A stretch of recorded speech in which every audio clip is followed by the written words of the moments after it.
வணக்கம் உறவுகளே, இன்றைக்கு என்னுடைய யூடியூப் காணொளியில் நீங்கள் காண இருக்கும் வீடியோ ஸ்ரீலங்கன் ஸ்பெஷல் சத்துமா.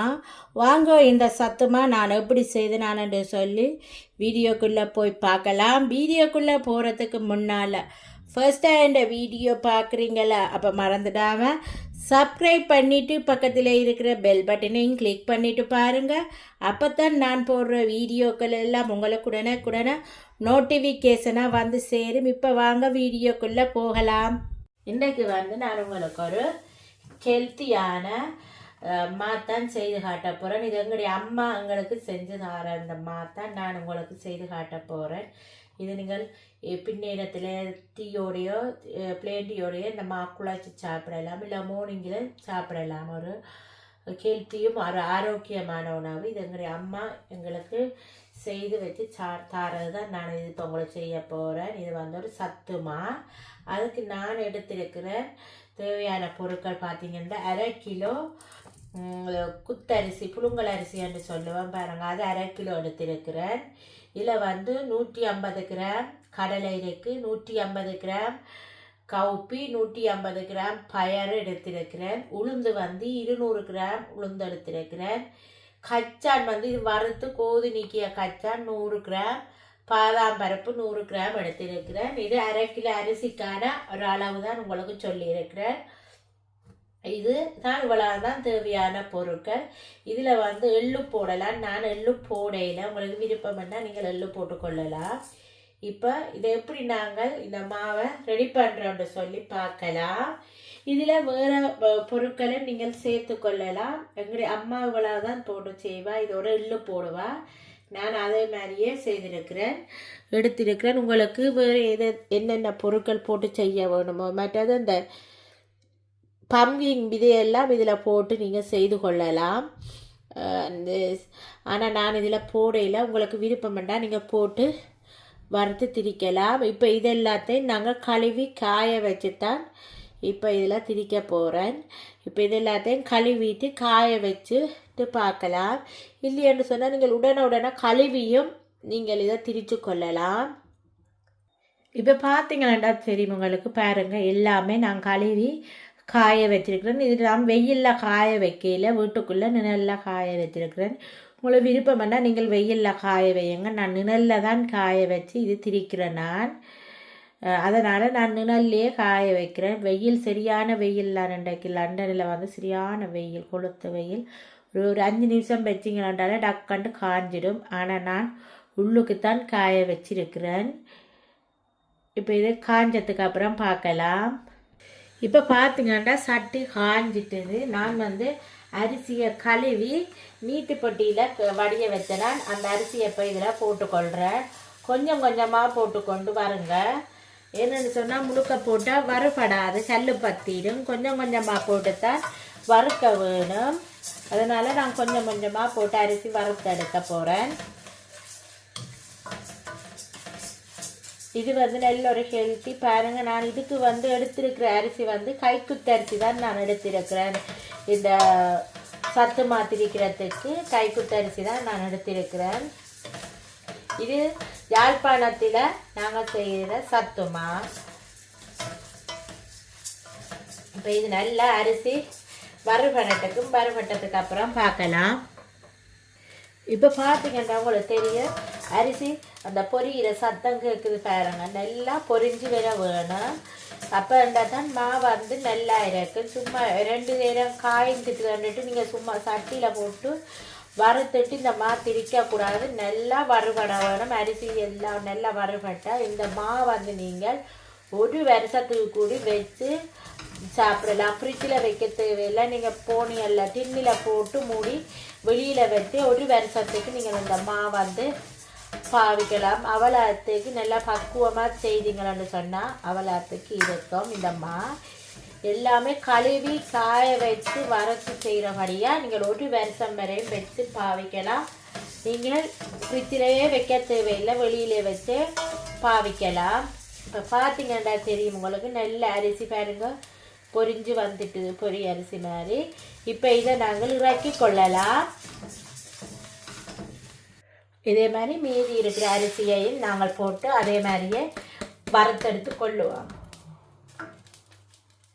இப்போ பார்த்தீங்கன்னா நாங்கள் கழுவி எடுத்து வச்சுருக்கிறேன். இந்த கவுப்பியை போட்டுக்கொள்கிறேன். இதில் எல்லா அளவும் நான் சொல்லி இருக்கிறேன் முன்னிக்கே. 1/2 கிலோ அரிசிக்கு ஒவ்வொரு தானியங்களும் ஒவ்வொரு அளவுன்னு சொல்லி இருக்கிறேன். அதன்படி நீங்கள் செய்வீங்கள்னு சொன்னால் ஒரு ஹெல்த்தியும் ஆரோக்கியமான சத்துமா வந்து ரெடி ஆகிடும். இது வந்து யாழ்ப்பாணத்தின் முறைப்படி தான் நான் செய்கிறேன். கவுப்பியில் வந்து நான் வெள்ளை கவுப்பி எடுத்திருக்கிறேன். நீங்கள் மற்ற கவுப்பி இருந்தாலும் போட்டுக்கொள்ளலாம். இது வெள்ளை கவுப்பி இருக்கிறபடியே நான் வெள்ளை கவுப்பி தான் போட்டிருக்கிறேன். உங்கள்கிட்ட எந்த கவுப்பி இருந்தாலும் 2 கலரில் இருந்தாலும் பரவாயில்லை. மற்ற கவுப்பியும் போட்டுக்கொள்ளலாம். 2 வித கவுப்பியும் போட்டு செய்து கொள்ளலாம்.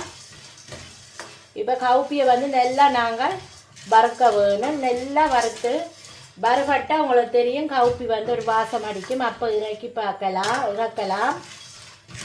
அதுவரையும் இந்த கவுப்பியை எடுத்துக்கொள்ளுவோம். இப்போ பார்த்தீங்களன்னு சொன்னால் கவுப்பியும் வறுபட்டுட்டுது பாருங்க. இப்படி வெறும் வறுபட்டா இப்படி வெறும் வெள்ளை கவுப்பி இப்போ வறுபட்டுட்டுது. இப்போ கவுப்பியையும் இறக்கி நாங்கள் அரிசி வறுத்து சுடாகில் போட்டிருக்கேன். அதிலேயே போட்டுக்கொள்ளுவோம். இப்போ அதே மாதிரி பயரையும் வறுத்தெடுத்து கொள்ளுவோம். ஒவ்வொரு தானியங்களும் வறுக்கும் போது ஒவ்வொரு தானியங்கள் வறுவதுக்கான டைம் வந்து வித்தியாசமாக இருக்கும். அதனால தான் நான் எல்லாத்தையும் ஒவ்வொன்றாவே போட்டு வறுத்தெடுத்து கொள்ளுறேன்.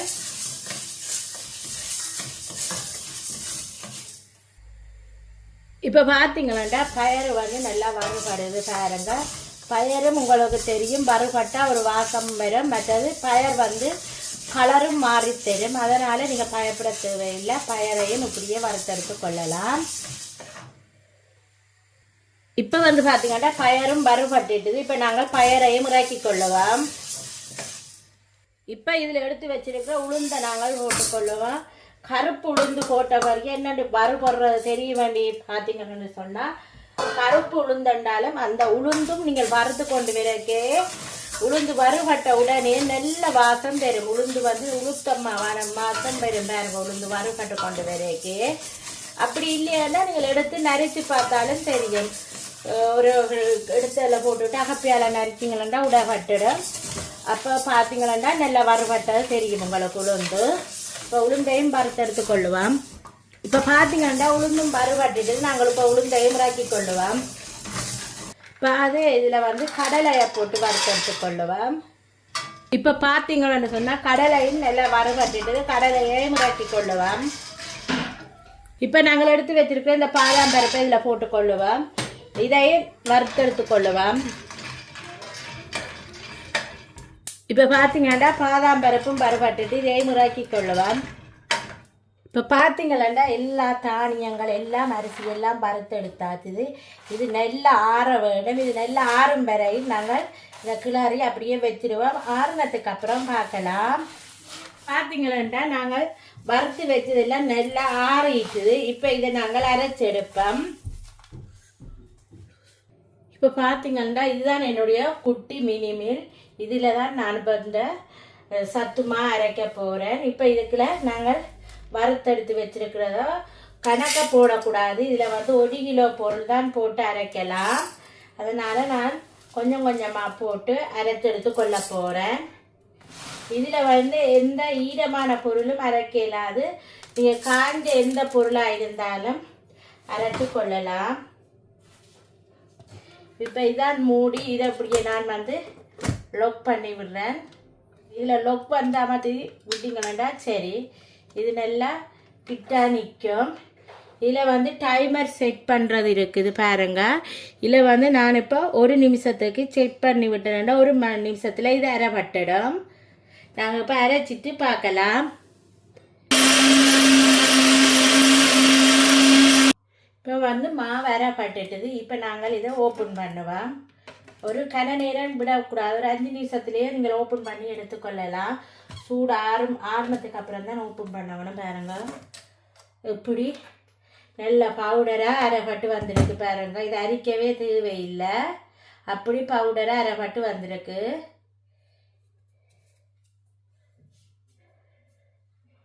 இப்போ இதை நாங்கள் இறக்கி எடுத்துக்கொள்ளுவோம்.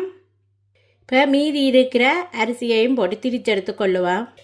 இப்போ பார்த்தீங்கன்னு சொன்னால் உங்களுக்கு தெரியும் பாருங்கள், வந்து திரிச்சு எடுத்துட்டேன் பாருங்கள் இப்படி இருக்குன்னு சொல்லி.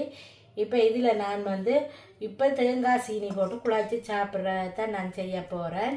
இதில் நீங்கள் 2 டேபிள் ஸ்பூன் மாவு எடுத்து தண்ணியில் கரைச்சி களி மாதிரியும் கிண்டி சாப்பிடலாம், கஞ்சியாக காய்ச்சி குடிக்கலாம். அப்படியே நீங்கள் செய்து சின்ன பிள்ளைகளுக்கெல்லாம் செய்து கொடுக்கலாம். அவ்வளோ ஹெல்த்தியும் ஒரு ஆரோக்கியமானது. இப்போ பாருங்க எனக்கு இவ்வளவுமா இருக்குது. இப்போ இது இப்படியே செப்ரேட்டாக இருக்கட்டும். இப்போ நான் ஒரு பவுல் எடுத்திருக்கிறேன். இந்த பவுலில் 2 டேபிள் ஸ்பூன் மாவு எடுத்துக்கொள்ளுறேன். இப்போ நான் எடுத்து வச்சுக்க இந்த 2 டேபிள் ஸ்பூன் மாவுக்குள்ளையும் தேங்காய் பூ போட்டுக்கொள்ளுறேன்.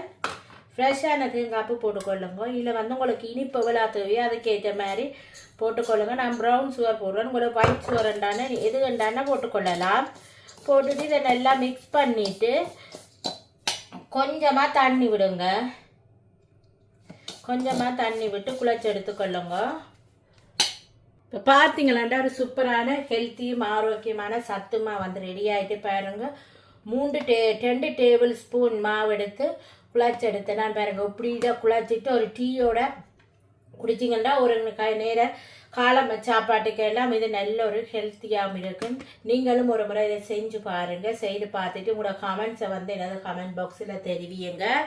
இந்த வீடியோ உங்களுக்கு பிடிச்சிருந்தா மறந்துடாமல் சப்ஸ்கிரைப் பண்ணிவிட்டு பக்கத்தில் இருக்கிற பெல் பட்டனையும் கிளிக் பண்ணிவிட்டு பாருங்கள்.